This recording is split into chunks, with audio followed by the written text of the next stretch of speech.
Hello, hello, আসসালামু আলাইকুম। ওয়ালাইকুম আসসালাম। চৈতি আপু বলছেন?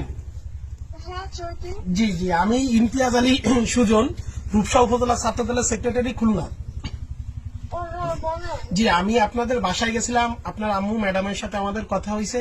আমরা মূলত আপনাদের বাসায় গেছি এই কারণে, আপনি তো জানেন বা অলরেডি অবগত আছেন, ভার্সিটিতে ঢাবির ইলেকশন চলতেছে, বুঝছেন।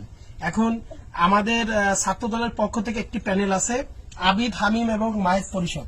আমরা এই পরিষদের পক্ষ থেকে আপনাদের বাসায় গেছি, আপনাদেরকে শুভেচ্ছা জানিয়েছি পরিবারকে, এবং আপনাদের কাছে ফোনে টাকা নেই। আচ্ছা, সে ফোন জি জি জি জি, বুঝতে পারছি। এখন আপু, আমরা ওই যেহেতু আপনি অবগত আছেন, ওই ঢাকা ইলেকশন, ওই আবিদ, হামিম এবং মাইক পরিষদ, আমাদের ছাত্রদলের পরিষদ, এখানে কিন্তু আমাদের সেক্রেটারি পদে মানে জিএস পদে যে ইলেকশন করতেছে সে হচ্ছে আমাদের খুলনার ছেলে, রূপসার ছেলে আজিজুল বাড়ি এলাল ভাইয়ের ভাইপো।